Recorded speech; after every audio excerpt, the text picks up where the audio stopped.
Mana aka, hamma so'ragan narsalaringiz. Manda qancha bo'ldi aka? Sizda hammasi bo'lib 320 ming bo'ldi.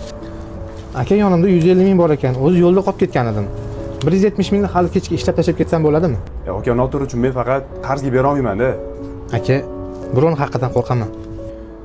Bo'ldi aka, aniq tashlab ketasiz. Kechga tashlab ketaman aka. Ukajon, yaxshimisan? Savdolar yaxshimi? Alaykum assalom. Nima xizmat aka? Xizmat shuki, ukam mashinam suvda yuradi. Sovuq ham tushib qoldi. 5 kilo antifriz berishga imkoniyating bo'lsa, ishlab tashlab ketaman. Qarz munosabatni buzadi. O'tgan safar bitta noinsof qarzga narsa olib ketib, xal tashlab ketgan edi. Mayli, bilamanlarman.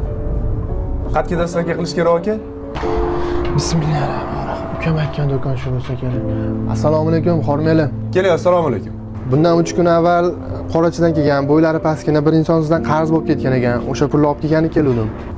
Ha, esladim aka. Kechga tashlab ketaman deb olib ketuvdilar. Sizga kim bo'ladilar o'zi? U inson meni ukam bo'ladi. Sizdan qarz bo'lib ketgan kuni yo'lda avtohalokatga uchrab oramizdan ketdilar. Bansaga borganimizda jon uzilmasdan oldin shu do'konda qarz borligini aytdilar. Shuni olib kelgan edim. Marakalar bilan bo'lib o'z vaqtida olib kela olmadim. Aka, bitta narsa so'rasam. Shu pulni olib kelmasangiz ham bo'lardi-ku, nima uchun olib keldingiz?